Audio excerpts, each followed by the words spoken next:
जय हिंद स्टूडेंट, मैं आज आपके लिए फिर लेकर आ गया हूं इकोनॉमिक्स का फर्स्ट चैप्टर का पार्ट 2। ये क्या है?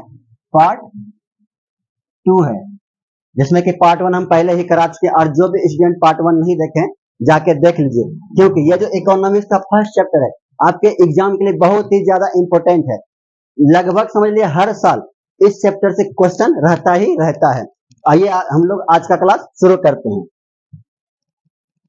देखिए, फर्स्ट क्वेश्चन हम लोग का कि आर्थिक नियोजन क्या है। क्या क्वेश्चन पूछ रहा है कि आर्थिक नियोजन क्या है, इसके उद्देश्य को बताएं। सबसे पहले हम लोग समझते हैं ये नियोजन क्या होता है। देखिए, नियोजन मतलब होता है किसी भी चीज का सही ढंग से उपयोग करना, व्यवस्थित ढंग से उपयोग करना, उसे हम लोग क्या कहते हैं? नियोजन कहते हैं। क्वेश्चन यह समझिए, क्वेश्चन क्या है? आर्थिक नियोजन। ये आर्थिक नियोजन कहते हैं, कहा गया है कि देश का विकास करना है। ये सब लाया गया था, ये सब जो योजना लाया गया था, ये सब योजना लाया था देश के विकास करने के लिए। तो इसमें कहा गया है कि देश में जो भी संसाधन है, क्या कहा गया है कि देश में जो भी संसाधन है देश उसका उपयोग कर सकता है, उसका उपयोग कर सकता है। और इसका उपयोग देश करेगा देश का विकास के लिए। किस लिए? विकास के लिए। यानी कि देश को अगर विकास करना है और देश में संसाधन है, जब देश को जरूरत पड़ेगा उस संसाधन को उपयोग कर सकता है। यानी कह सकते हैं हम लोग कि राष्ट्र की प्राथमिकता के अनुसार, किसके अनुसार? राष्ट्र की प्राथमिकता के अनुसार। प्राथमिकता मतलब होता है कि जब देश को जरूरत हो संसाधन का, उस संसाधन का देश उपयोग करके देश का विकास कर सकता है। इसी को हम लोग कहते हैं आर्थिक नियोजन। फिर समझिए, क्या बोले कि जब देश में जो भी संसाधन है, जब देश को जरूरत पड़ेगा उस संसाधन का उपयोग करके वो क्या कर सकता है? देश का विकास कर सकता है। इसी को हम लोग कहते हैं आर्थिक नियोजन। अब देखिए क्वेश्चन क्या बोल रहा है कि इसका उद्देश्य, क्या बोल रहा है क्वेश्चन? इसका उद्देश्य। तो इसका उद्देश्य देखते हैं। देखिए, इसका उद्देश्य है, इसका फर्स्ट उद्देश्य है कि कृषि का आधुनिकीकरण करना। क्या उद्देश्य है? कृषि का आधुनिकीकरण करना, यानी कृषि को आधुनिक ढंग से आधुनिक बनाना। दूसरा है इसका उद्योग का आधुनिकीकरण करना। क्या है? उद्योग का आधुनिकीकरण करना। तीसरा है देश को आत्मनिर्भर बनाना। क्या है तीसरा? देश को आत्मनिर्भर बनाना। क्या बनाना? देश को आत्मनिर्भर बनाना। और चौथा है सामाजिक न्याय को बढ़ावा देना। क्या है चौथा? सामाजिक न्याय को बढ़ावा देना। और पांचवा है इसका उद्देश्य, कह सकते हैं कि आर्थिक विकास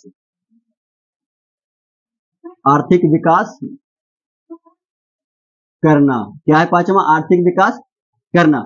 आप लोग ये समझिए कि जब भी देश का विकास होगा तो ये सब होगा, क्योंकि देश का विकास करना है तो कृषि का आधुनिकीकरण करना पड़ेगा, उद्योग का आधुनिकीकरण करना पड़ेगा, देश को आत्मनिर्भर बनाएंगे, सामाजिक न्याय को बढ़ावा देना पड़ेगा। क्योंकि समाज में आप बहुत देखते होंगे आप लोग कि कहीं पे मारपीट दंगा फसाद होता ही रहता है। तो सामाजिक न्याय को बढ़ावा देंगे तब तो कहेगा कि देश का विकास हो रहा है। और पांचवा आर्थिक विकास करना, यह था इसका उद्देश्य। एक बार फिर समझिए, आर्थिक नियोजन का मतलब यही है कि देश में जो भी संसाधन है, देश को जब भी उसका जरूरत पड़ेगा देश उसका उपयोग करके अपना विकास करेगा। इसी को हम लोग कहते हैं आर्थिक नियोजन। उद्देश्य यह है। आइए इसका हम लोग परिभाषा एक बार देख लेते हैं। तो देखिए परिभाषा क्या है? राष्ट्र की प्राथमिकताओं के अनुसार, इसका ही मतलब होता है जरूरत। क्या होता है? जरूरत। यानी कि देश को जब जरूरत हो, राष्ट्र की प्राथमिकताओं के अनुसार देश के संसाधनों का विभिन्न विकासात्मक क्रियाओं में प्रयोग करना आर्थिक नियोजन कहलाता है। हो गया। उसका देखिए उद्देश्य, इसका उद्देश्य क्या है? आर्थिक विकास को बढ़ाना, कृषि एवं उद्योग का आधुनिकीकरण करना, आत्मनिर्भरता को प्राप्त करना तथा सामाजिक न्याय को बढ़ावा देना। समझ गए होंगे आप लोग? तो इसका आप लोग स्क्रीनशॉट ले लीजिए।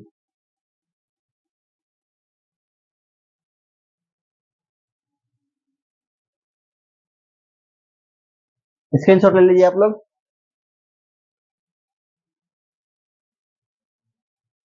तो आइए नेक्स्ट क्वेश्चन देखते हैं। देखिए नेक्स्ट क्वेश्चन है योजना आयोग क्या है। क्या क्वेश्चन है? योजना आयोग क्या है? देखिए ये भी जो आयोग लाया गया था ये भी देश के विकास के लिए ही लाया गया था। आइए सबसे पहले लोग समझते हैं कि योजना आयोग का गठन हुआ है, गठन मतलब स्थापना 15 मार्च 1950 को हुआ है। कब हुआ इसका गठन? 15 मार्च 1950 को। कब हुआ है? 15 मार्च 1950 को। याद रखिए ऑब्जेक्टिव में भी ये क्वेश्चन पूछा जाता है। कब हुआ है? 15 मार्च 1950 को। उसके बाद देखते हैं इस योजना आयोग का एक अध्यक्ष होता है। क्या होता है? एक अध्यक्ष होता है और इसका अध्यक्ष होता है देश का पदेन प्रधानमंत्री। देश का पदेन प्रधानमंत्री। देखिए पदेन प्रधानमंत्री कहने का मतलब है कि जो इस भारत देश में जो भी वर्तमान का प्रधानमंत्री है उसे हम लोग क्या कहते हैं? पदेन प्रधानमंत्री।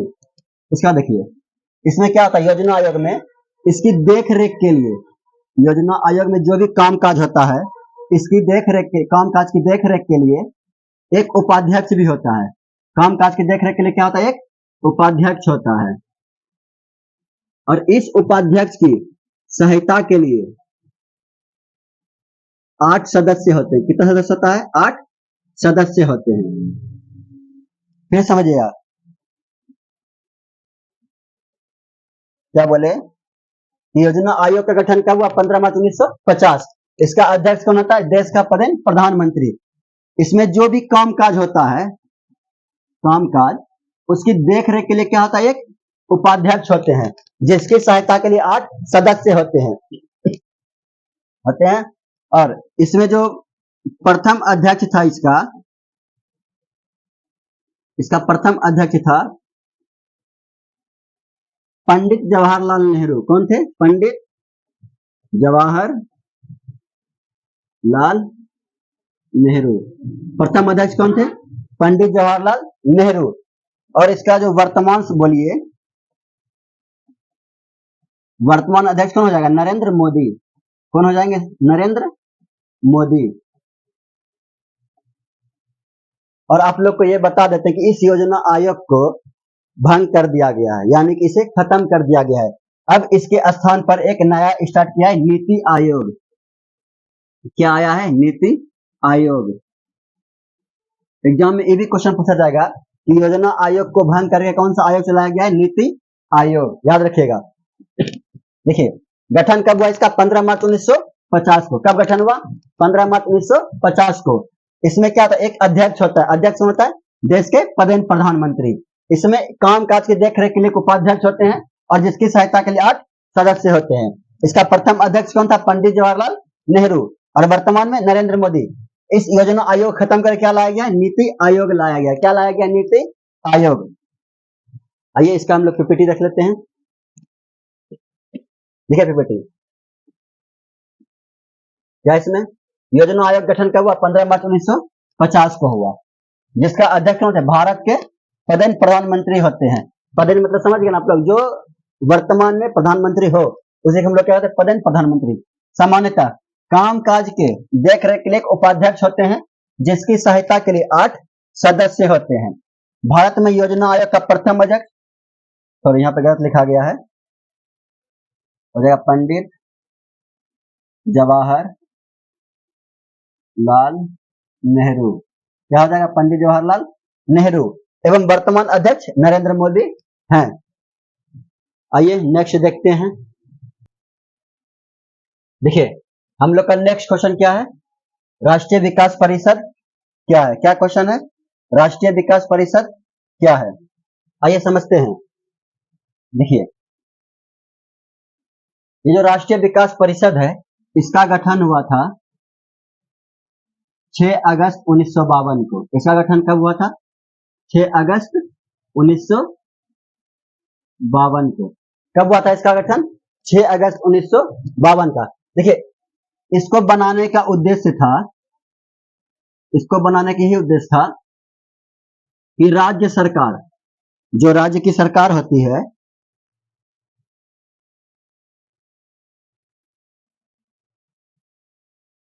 राज्य सरकार और योजना आयोग राज्य सरकार और योजना आयोग के बीच तालमेल को बैठाना, क्या बैठाना, तालमेल को बैठाना और सहयोग का वातावरण बनाना। क्या उद्देश्य बनाने का, तालमेल बैठाना, मतलब रखिए योजना आयोग जो है पूरे देश के लिए है, सभी राज्य अनुमति देंगे तब तो ये योजना आयोग काम कर पाएगा। इसका उद्देश्य यही था राष्ट्रीय विकास परिषद का कि राज्य सरकार और योजना आयोग के बीच तालमेल को बैठाना और दोनों के बीच सहयोग का वातावरण बनाना। उसका देखिए इसका जो अध्यक्ष होता है सभी राज्य के पदेन मुख्यमंत्री होते हैं। क्या होते हैं, सभी राज्य के पदेन मुख्यमंत्री होते हैं। कौन होते हैं इसका अध्यक्ष, सभी राज्य के पदेन मुख्यमंत्री होते हैं। कौन होते हैं, सभी राज्य के मुख्यमंत्री। अब देखिए योजना आयोग जो है जो भी नियम बनाता है, जो भी चीज लाता है, जैसे योजना आयोग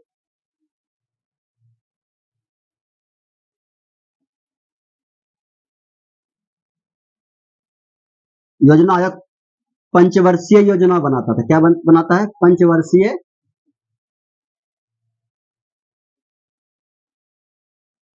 योजना बनाता है। यह योजना कौन बनाता है, योजना आयोग बनाता है। कौन बनाता है, योजना आयोग। और इसे लागू करने का काम कौन करता है, राष्ट्रीय विकास परिषद। लागू कौन करता है इसे, राष्ट्रीय विकास परिषद। यानी कि आप लोग समझिए कि देश में विकास के लिए जो भी नियम कानून बनाए जाते हैं, योजना बनाए जाते हैं, वो योजना कौन बनाता है, योजना आयोग के द्वारा बनाया जाता है।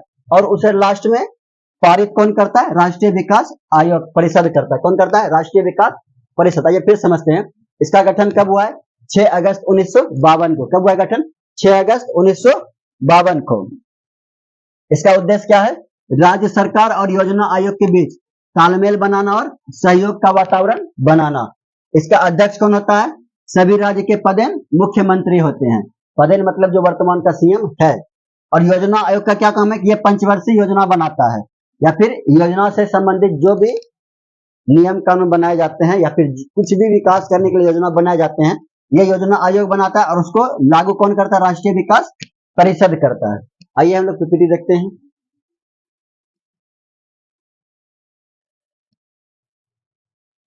देखिए दिया हुआ है भारत में राष्ट्रीय विकास परिषद का गठन कब हुआ, 6 अगस्त 1952 को किया गया था। गठन का उद्देश्य क्या था, आर्थिक नियोजन हेतु। किसके लिए, आर्थिक नियोजन मतलब देश के विकास के लिए राज्य सरकार तथा योजना आयोग के बीच तालमेल तथा सहयोग का वातावरण बनाने के लिए। देखिए राष्ट्रीय विकास परिषद में सभी राज्यों के मुख्यमंत्री इसके पदेन सदस्य होते हैं। यानी कि जो भी वर्तमान का सीएम रहेगा वो इसका सदस्य होगा। प्रत्येक पंचवर्षीय योजना बनाने का कार्य किसका, योजना आयोग का है। जो भी विकास से संबंधित योजना बनेगा कौन बनाएगा, योजना आयोग बनाएगा।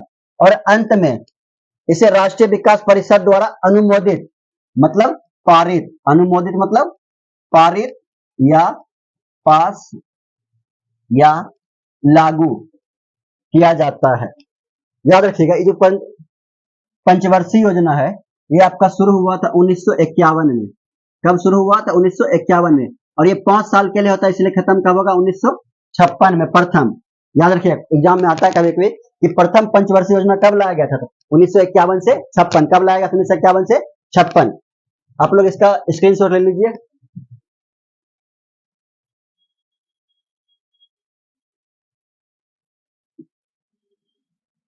आइए नेक्स्ट देखते हैं। देखिए नेक्स्ट क्वेश्चन है हम लोग का, वस्तु विनिमय प्रणाली क्या है। ये बहुत ही मजेदार क्वेश्चन है जो कि 6th क्लास में भी दिया हुआ है। क्या क्वेश्चन है, वस्तु विनिमय प्रणाली क्या है। देखिए जिस समय क्या था, लोगों का आबादी बहुत ही ज्यादा कम थी, यानी कि संख्या बहुत ही कम थी, उस समय ये सब प्रणाली चलता था। यानी कि हम लोग कह सकते हैं जिसमें मुद्रा का विकास नहीं हुआ था उस समय यह प्रणाली चलता था। मतलब इसमें क्या होता है, वस्तु विनिमय। देखिए विनिमय मतलब होता है लेन देन, विनिमय मतलब क्या होता है, लेन देन, या बोल सकते हैं आदान प्रदान। क्या बोल सकते हैं, आदान प्रदान। क्वेश्चन क्या बोल रहा है, वस्तु यानी कि वस्तु का लेन देन, किससे, वस्तु से। यानी कि जिसमें वस्तु का आदान प्रदान वस्तु से हो, किससे हो, वस्तु से हो, उसको हम लोग क्या कहते हैं, वस्तु विनिमय प्रणाली। याद रखिएगा, जिसमें वस्तु का आदान प्रदान या लेन देन वस्तु से, उसी को हम लोग क्या कहते हैं, वस्तु विनिमय प्रणाली। यानी कि आप समझिए, पहले के जमाने में क्या होता था कि अगर किसी के पास गेहूं है, किसी के पास चावल, जिसमें मुद्रा नहीं था, उसमें क्या करता था लोग, अगर जिसके पास चावल है, अगर उसको गेहूं का जरूरत था, वो गेहूं वाले के पास जाता था, और वो जो भी होता था अपना कोबा से बोल सकते हैं, या फिर जो भी कोई वस्तु से उतना चावल देता था और उससे उतना गेहूं ले लेता था। उस समय होता था। और अभी भी आप लोग कहीं ना कहीं देखते होंगे, जैसे कि आइसक्रीम वाला आता है, आप लोग भुट्टा या कुछ लोहा हुआ कुछ देके आइसक्रीम लेते हैं, संपापड़ी खाते हैं, उसी को हम लोग कहते हैं वस्तु विनिमय प्रणाली कहते हैं। क्या कहते हैं उसको, वस्तु विनिमय प्रणाली। यानी कि वस्तु देकर वस्तु लेना, क्या बोले, वस्तु देकर वस्तु लेना, उसको हम लोग क्या कहेंगे, वस्तु विनिमय प्रणाली कहते हैं। याद रहेगा आप लोग को। आइए पीपीटी देखते हैं, क्या दिया हुआ है, विनिमय की वह प्रणाली जिसके द्वारा वस्तु का आदान प्रदान किया जाता है। यानी कि वस्तु का वस्तु से, क्या होगा यहाँ पे, वस्तु का वस्तु से आदान प्रदान किया जाता है, अर्थात लेन देन किया जाता है, उसे वस्तु विनिमय प्रणाली कहते हैं। ये लिखा हुआ, यह अवस्था आर्थिक विकास की प्रारंभिक अवस्था थी, क्योंकि उस समय मनुष्य की संख्या तथा आवश्यकता दोनों ही कम थी, इसलिए वस्तुओं के लेन देन से उनकी आवश्यकता की पूर्ति हो जाया करती थी। आइए नेक्स्ट देखते हैं। देखिए नेक्स्ट है मौद्रिक प्रणाली। क्या बोल रहा है, मौद्रिक प्रणाली। देखिए अभी क्या है, मुद्रा आ गया है। अभी हम लोग क्या करते हैं, किसी भी दुकान में जाते हैं, मुद्रा देते हैं, और वो मुद्रा के बदले हमको क्या देता है, वो सामान या वस्तु दे देता है। इसी को हम लोग क्या कहते हैं, मौद्रिक प्रणाली। यानी कि मुद्रा से वस्तु का आदान प्रदान करना, क्या करना, मुद्रा से वस्तु का आदान प्रदान करना, लेन देन करना, इसी को हम लोग क्या कहते हैं, मौद्रिक प्रणाली। यानी कि मुद्रा देकर वस्तु ले लेना, वो जो अभी चल रहा है। आप लोग भी जाते हैं दुकान, कहीं जाते हैं, कोई मुद्रा देते हैं, जो भी वस्तु चाहिए उस दुकान में जाते हैं, मुद्रा देकर वो वस्तु आप लोग ले लेते हैं। इसी को हम लोग क्या कहते हैं, मौद्रिक प्रणाली। यानी कि विनिमय की वह प्रणाली, इसमें मुद्रा देकर वस्तु लिया जाता है, या फिर मुद्रा से वस्तु का आदान प्रदान किया जाता है, उसको हम लोग क्या कहते हैं, मौद्रिक प्रणाली कहते हैं। पीपीटी देख लीजिए एक बार। देखिए विनिमय की वह प्रणाली जिसके माध्यम से मुद्रा द्वारा वस्तु का आदान प्रदान किया जाता है, उसे हम लोग क्या कहते हैं, मौद्रिक प्रणाली कहते हैं। आप लोग इसका स्क्रीनशॉट ले लीजिए।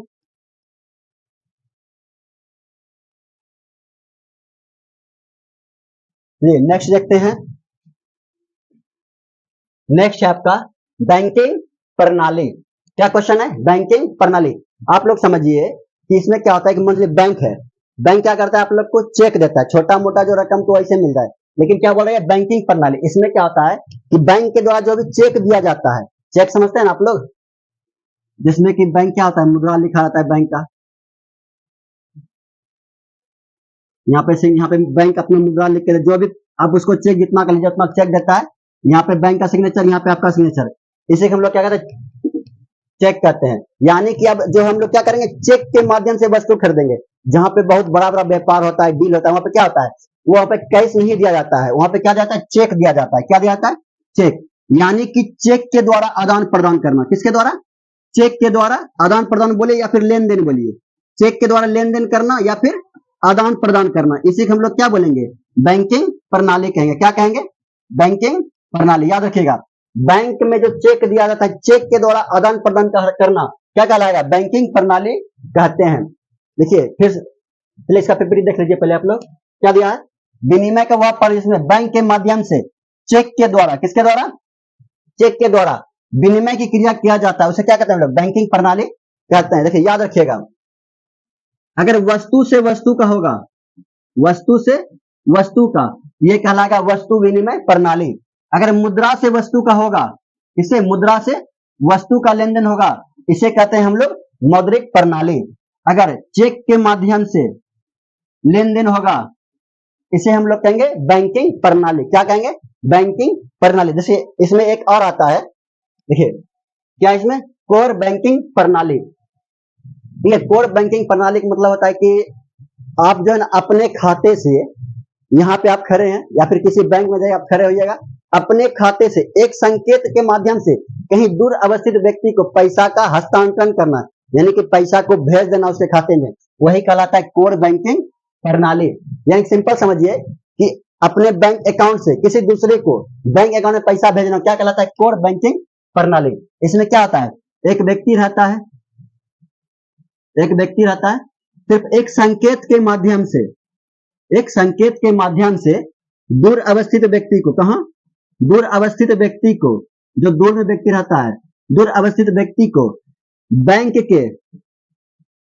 के माध्यम से क्या करता है, पैसा उसको बैंक के माध्यम से पैसा का हस्तांतरण कर देता है। क्या कर देता है, हस्तांतरण, जिसको हम लोग बोलते हैं ट्रांसफर।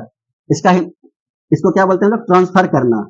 क्या करना, ट्रांसफर करना, यानी कि अपने खाते से दूर व्यक्ति को एक संकेत के माध्यम से पैसा का ट्रांसफर कर देना क्या कहलाता है, कोर बैंकिंग प्रणाली कहलाता है। आइए पेपर देख लीजिए इसका। देखिए, विनिमय की वह प्रणाली जिसके माध्यम से एक संकेत, यहाँ पे क्या हो जाएगा, एक संकेत से एक व्यक्ति के खाते से दूर अवस्थित दूसरे व्यक्ति को उसी बैंक के माध्यम से पैसा का हस्तांतरण यानी कि ट्रांसफर करना कोर बैंकिंग प्रणाली कहलाता है। याद रखिएगा, वस्तु से वस्तु का करेंगे तो वस्तु विनिमय प्रणाली, मुद्रा से वस्तु का करेंगे तो मौद्रिक प्रणाली, बैंक के माध्यम से चेक के द्वारा करेंगे, यानी चेक के द्वारा लेन देन करेंगे तो बैंकिंग प्रणाली। और वही अगर किसी दूसरे व्यक्ति को अपने खाते से एक संकेत के माध्यम से पैसा भेजेंगे तो कोर बैंकिंग प्रणाली। इसका स्क्रीनशॉट पहले देखिए, पहले वाला का भी आप लोग स्क्रीनशॉट ले लीजिए, इसका भी स्क्रीनशॉट ले लीजिए। इसमें एक और लिखिए, क्या इसमें लिखे कि पैसा का ट्रांसफर करना, पैसा का हस्तांतरण, यानी कि पैसा भेजना क्या कहलाता है, कोर बैंकिंग प्रणाली कहलाता है। पैसा का भेजना संकेत के माध्यम से दूर व्यक्ति क्या कहलाएगा, वो कोर बैंकिंग प्रणाली। स्क्रीनशॉट ले लीजिए आप लोग इसका। चलिए नेक्स्ट का भी ले लीजिए, इसका भी ले लीजिए आप लोग।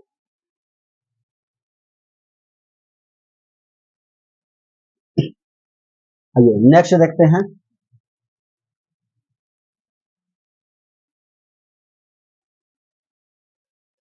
देखिए नेक्स्ट है आपका एटीएम कार्ड क्या है, क्या क्वेश्चन पूछ रहा है, एटीएम कार्ड क्या है।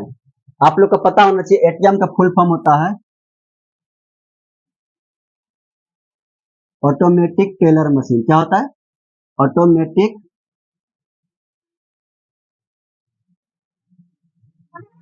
टेलर, क्या होता है, ऑटोमेटिक टेलर मशीन, या हिंदी में बोल सकते हैं स्वचालित टेलर मशीन, जो खुद चलता हो। क्या हो जाएगा इसका, स्वचालित टेलर मशीन। देखिए इसका तो क्या हुआ, पूर्ण रूप क्या हुआ, ऑटोमेटिक टेलर मशीन या फिर स्वचालित टेलर मशीन। अब समझिए, ये जो एटीएम है, एटीएम को हम लोग प्लास्टिक मुद्रा कहते हैं। एटीएम को क्या कहते हैं हम लोग, प्लास्टिक मुद्रा भी कहते हैं। एटीएम क्या कहते हैं हम लोग, प्लास्टिक मुद्रा कहते हैं। क्या कहते हैं एटीएम को, एटीएम एक प्लास्टिक मुद्रा है। और यह जो सेवा है एटीएम का, एटीएम कार्ड का सेवा, ये कौन देता है, ये बैंक अपने ग्राहक को देता है। कौन देता है, बैंक अपने ग्राहक को देता है। कौन देता है, बैंक अपने ग्राहक को। और आप लोग को पता होगा कि एटीएम जो है 24x7 यानी कि 24 घंटे और 7 दिन सेवा देता है। एटीएम क्या करता है, 24 घंटे और 7 दिन सेवा प्रदान करता है। और एटीएम कार्ड के ऊपर क्या होता है, एटीएम कार्ड में यानी कि एक गुप्त पिन होता है। क्या होता है, इसमें एक गुप्त पिन होता है 4 अंकों का। कितना अंक का, 4 अंक का एक गुप्त पिन होता है, जिसके माध्यम से क्या करते हैं हम लोग, पैसा का निकासी करते हैं। इसके माध्यम से क्या करते हैं हम लोग, पैसा का निकासी करते हैं। समझ गए, यानी क्या बोलेंगे, एटीएम का पूर्ण रूप क्या होता है, ऑटोमेटिक टेलर मशीन या फिर स्वचालित टेलर मशीन। एटीएम को हम लोग क्या कहते हैं, प्लास्टिक मुद्रा कहते हैं। एटीएम क्या कहते हैं हम लोग, प्लास्टिक मुद्रा। यह सेवा कौन देता है, बैंक अपने ग्राहक को देता है। कौन देता है, बैंक किसको देता है, अपने ग्राहक को। एटीएम जो क्या करता है, 24 घंटा और 7 दिन हमें सेवा प्रदान करती है। और इसमें क्या होता है, 4 अंकों का गुप्त पिन होता है, जिसके माध्यम से हम लोग क्या करते हैं, पैसा का निकासी करते हैं। इसे ही हम लोग क्या करते हैं, एटीएम कार्ड। बहुत ही ज्यादा वीवीआई क्वेश्चन है। आइए इसका पीपीटी देख लेते हैं हम लोग।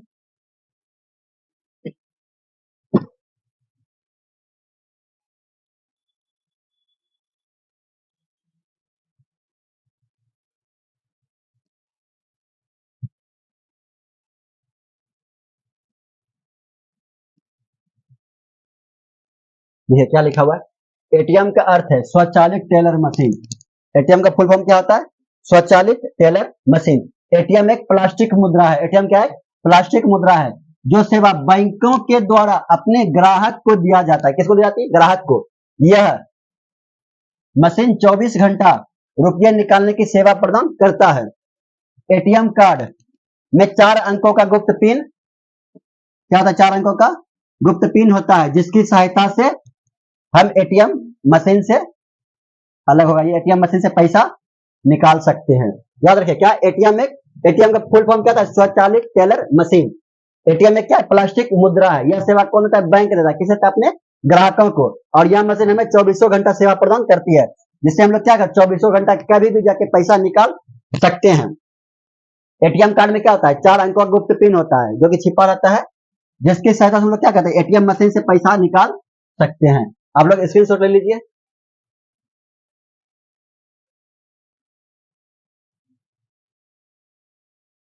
आइए नेक्स्ट देखते हैं। देखिए नेक्स्ट है क्रेडिट कार्ड क्या है। देखिए ये क्रेडिट कार्ड भी एक एटीएम की तरह ही कार्ड होता है। ये क्रेडिट कार्ड जो है बहुत ही ज्यादा प्रचलित है विश्व में। इसमें क्या आता है, वीजा आता है, वीजा जो क्रेडिट कार्ड का ही नाम है। इसमें अमेरिकन एक्सप्रेस भी आता है, जो क्रेडिट कार्ड का नाम है। इसका नाम है क्रेडिट कार्ड का अमेरिकन एक्सप्रेस। ये सब क्या है, क्रेडिट कार्ड का नाम है। देखिए ये जो क्रेडिट कार्ड होता है, ये बैंक, ये भी सेवा कौन देता है, बैंक देता है अपने ग्राहक को। बट इसमें क्या होता है, इसमें बैंक जो है ना अपने ग्राहकों का वित्तीय स्थिति को देखता है, यानी उसकी क्या क्षमता है पैसे का, वो देखते हुए उसको क्या कहता है, उसके साख पर यानी उसके भरोसे पर बैंक क्या, आप लोग देखे होंगे कहीं पे कोई व्यक्ति जाता है, उसके अकाउंट में पैसा नहीं है, फिर भी वो सामान खरीद के आ जाता है, कार्ड से स्विप कर देता है, यानी उसी को हम लोग कहते हैं क्रेडिट कार्ड। यानी कि अपने आपके अकाउंट में पैसा नहीं भी है, फिर भी आप वहां से उससे उस कार्ड से वस्तु खरीद सकते हैं। और जो भी पेमेंट जाएगा वो बैंक पेमेंट करेगा, अब बाद में आपको पेमेंट वो बैंक को देना होता है। इसी को हम लोग कहते हैं क्रेडिट कार्ड। क्या कहते हैं, क्रेडिट कार्ड। यानी कि बैंक अपने ग्राहक का वित्तीय स्थिति को देखते हुए उससे पैसा निकालने के लिए या फिर उस पैसे से वस्तु खरीदने के लिए आदेश देता है। देखिए इसका परिभाषा देखते हैं हम लोग। क्या बोला, क्रेडिट कार्ड एक प्लास्टिक मुद्रा, ये भी क्या है, प्लास्टिक मुद्रा है, जो विश्व में प्रचलित क्रेडिट कार्ड में visa, master card, American express आदि प्रसिद्ध है। ये सब क्रेडिट कार्ड का अलग अलग नाम है। एक क्रेडिट कार्ड के अंतर्गत ग्राहक की वित्तीय स्थिति को देखते हुए बैंक उसकी साख की, साख मतलब होता है भरोसा, साख मतलब क्या होता है, भरोसा, उसकी साख की एक राशि निर्धारित कर देती है, जिसके अंतर्गत वह अपने क्रेडिट कार्ड के माध्यम से निर्धारित धनराशि के अंदर वस्तुओं और सेवाओं को खरीद सकता है। यानी कि आपके अकाउंट में पैसा अगर नहीं है तो आपकी क्या साख है बैंक में, उसको ध्यान में रखते हुए क्या करती है बैंक, कि आपको एक धनराशि निर्धारित कर देती है कि अगर आपके अकाउंट में पैसा नहीं है फिर भी आप उतना पैसा तक क्या कर सकते हैं, वस्तु को खरीद सकते हैं, बाद में वो पैसा आपको बैंक को देना होगा। आप लोग इसका स्क्रीनशॉट ले लीजिए।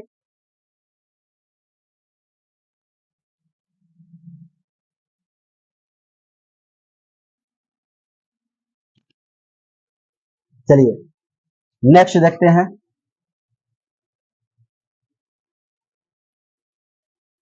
देखिए नेक्स्ट क्वेश्चन है आपका राष्ट्रीय आय। क्या क्वेश्चन है, राष्ट्रीय आय। आइए समझते हैं। देखिए राष्ट्रीय आय बोलने का मतलब कि पूरे देश का आय। इसमें क्या निकालेंगे हम लोग, पूरे देश की आय। इसी को हम लोग क्या कहते हैं, राष्ट्रीय आय, पूरे देश की आय, या फिर इसी को बोलते हैं हम लोग देश की कुल आय। क्या बोलते हैं इसको, देश की कुल आय। वही क्या पूछ रहे हैं हम लोग क्वेश्चन, कि राष्ट्रीय आय क्या है। आप समझिए कि किसी भी राष्ट्र में, देखिए जब भी राष्ट्रीय आय निकालता है या प्रति व्यक्ति आय निकलता है, किसी का भी आय निकालना है देश में, वो 1 साल में निकलता है। सबसे पहले आप याद रखिए कब निकलता है, 1 साल में। वही कहता है कि किसी भी देश में 1 साल में जो भी वस्तु होता है, वस्तु का उत्पादन हुआ, सेवा का उत्पादन हुआ, इन वस्तु और सेवा से जो भी 1 साल में कुल मुद्रा आता है, कुल मुद्रा को ही हम लोग क्या कहते हैं, राष्ट्रीय आय कहते हैं। सिंपल समझिए कि ये एक देश है, क्या है, ये देश है। इस देश में 1 साल में क्या हुआ, देखिए समझाने के लिए बता रहे हैं।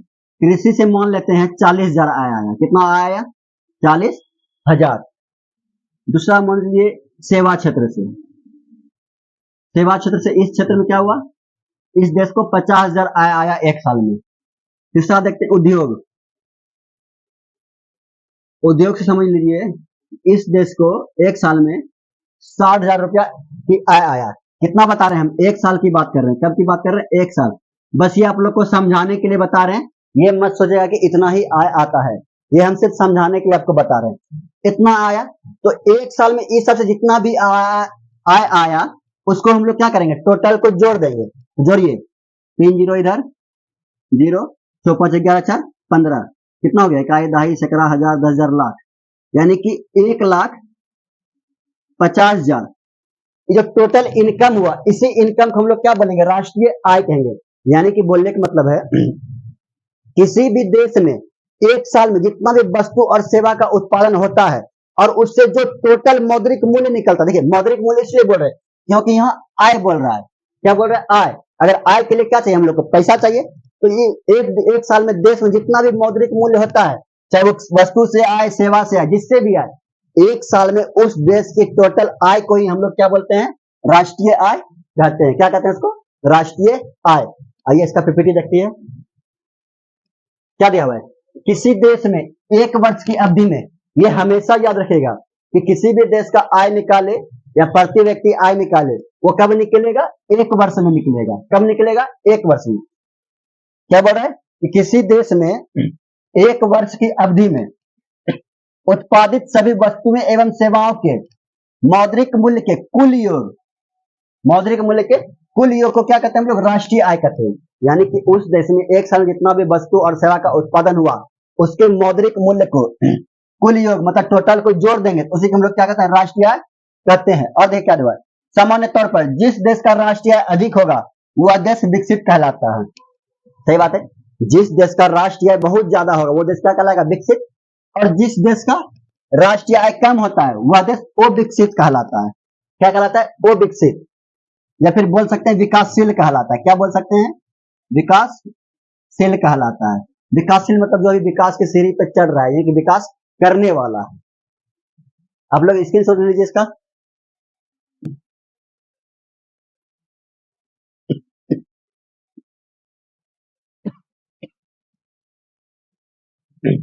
याद रखिएगा कि एक साल में किसी भी देश में जितना वस्तु और सेवा का उत्पादन होगा उससे जो भी मौद्रिक मूल्य आएगा सभी के मौद्रिक मूल्य को जोड़ देंगे तो टोटल जो आएगा उसी को हम लोग क्या बोलेंगे, राष्ट्रीय आय कहेंगे। आइए नेक्स्ट क्वेश्चन देखते हैं। देखिए क्या, प्रति व्यक्ति आय, क्या क्वेश्चन है, प्रति व्यक्ति आय, यानी कि एक एक व्यक्ति का आय पूछ रहा है, तो भी किसका, देश का बात कर रहे हैं हम लोग। किसका बात कर रहे हैं, देश का। सबसे पहले आप लोग कुछ एग्जाम्पल समझाते हैं। समझ लीजिए ये किसी का घर है, इस घर में क्या 5 सदस्य, कितना सदस्य है, 5 सदस्य है। कितना है, 5 सदस्य, 1 2 3 4 5। आप ये बताइए ऐसा क्या हो सकता है किसी भी घर में 5 सदस्य, 5 सदस्य काम करता हो, 2-3 सदस्य क्या, 1-2 सदस्य का बच्चा हो, पढ़ रहा हो, काम नहीं करता हो। इसमें समझ लीजिए कि ये काम कर रहा है, ये काम कर रहा है और ये काम कर रहा है, तीन को काम कर रहा है। तो ये जो काम कर रहा है ये इसका इनकम है, मैं एक साल का समझ लीजिए 20,000, बस बता रहे समझने के लिए। एक साल का इनकम कितना है, 20,000। इसका इनकम कितना है, 50,000। कितना इसका इनकम, 50,000, और इसका इनकम है 30,000। सब एक साल का बात कर रहे हैं, एक साल का कितना इनकम है इसका, 30,000। तो टोटल इस घर की अगर आय पूछेंगे हम कि इस घर की आय कितना हुआ, तो आप लोग क्या कीजिएगा, इस सबको जोड़ के बताइएगा। जोड़िए, 30 50 50 1,000, 1 लाख। इसका इनकम कितना हुआ, 1 लाख। इस घर की इनकम कितना हुआ, 1 लाख। अब क्या पूछा है, प्रति व्यक्ति आय। तो प्रति व्यक्ति आय निकालने क्या करेंगे, इसमें 1 लाख में 5 से भाग देना होगा। क्या करना पड़ेगा, 5 से 5 से भाग देना पड़ेगा। जब 5 से भाग देंगे तो इसका क्या निकल जाएगा, 20,000। कितना निकल जाएगा, 20,000। यानी कि 20,000 की हुआ प्रति व्यक्ति आय हुआ इस घर का।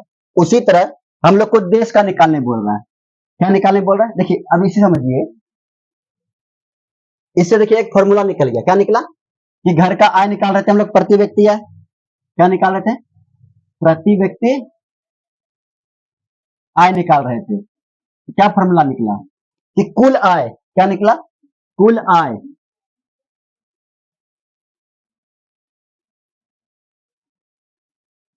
कुल आय बटे कुल जनसंख्या, क्योंकि भाग दिया ना, ये कुल आय था और ये घर की कुल जनसंख्या था, तो भाग दिया क्या निकल गया, प्रति व्यक्ति आय निकला। उसी तरह हम लोग देश का आय निकालेंगे, आइए देश का आय निकालते हैं। देखिए देश का क्या करेंगे कि देश के कुल आय में, देश के कुल आय, जिसको हम लोग बोलते हैं राष्ट्रीय आय, जिसको हम लोग क्या बोलते हैं, राष्ट्रीय आय। राष्ट्रीय आय में अगर देश की कुल जनसंख्या से भाग देंगे, किससे, देश की कुल जनसंख्या से अगर भाग देंगे तो जो भी भागफल आएगा, इसी का भागफल क्या कहलाएगा, इसी का भागफल क्या कहलाता है, प्रति व्यक्ति आय कहलाता है। क्या कहलाता है, प्रति व्यक्ति आय। यानी कि परिभाषा अगर इसका देखें क्या हो जाएगा कि देश की राष्ट्रीय आय में या फिर देश की कुल जनसंख्या में, देश की कुल आय में या फिर देश की राष्ट्रीय आय में देश की कुल जनसंख्या से भाग देने पर जो भागफल आता है उसी को हम लोग क्या कहते हैं, प्रति व्यक्ति आय कहते हैं। ये फॉर्मूला हो गया। चलिए इसका पीपीटी देख लेते हैं। क्या जो है, जब देश की राष्ट्रीय आय में, इसी को हम लोग क्या बोलते हैं, देश की कुल आय कहते हैं। क्या कहते हैं इसको, देश की कुल आय। वही बोल रहा है कि जब देश की राष्ट्रीय आय में देश की कुल जनसंख्या से भाग दिया जाता है तो जो भागफल आता है, क्या आता है, जो भागफल आता है उसे क्या कहते हैं हम लोग, प्रति व्यक्ति आय कहते हैं। यहाँ पे आप लोग फॉर्मूला लिख लीजिए, प्रति व्यक्ति आय बराबर राष्ट्रीय आय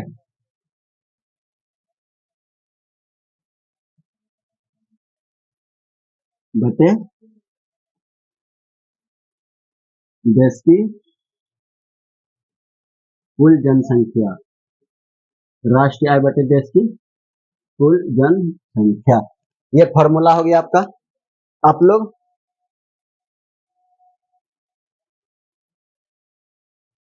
इसका स्क्रीनशॉट ले लीजिए।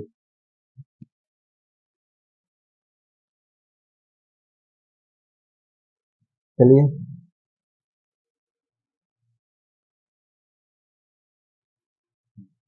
ये आप लोग का आज का लास्ट क्वेश्चन था। आप लोग से उम्मीद करते हैं कि आप लोग को वीडियो अच्छा लगा। अगर अच्छा लगे तो अपने दोस्तों के पास शेयर करें और सब्सक्राइब भी कर दें और कमेंट भी करें, कमेंट जरूर करें। इससे हम लोग को पता चलता है कि आपको वीडियो अच्छा लगा या फिर आपको समझ में आया। चलिए धन्यवाद।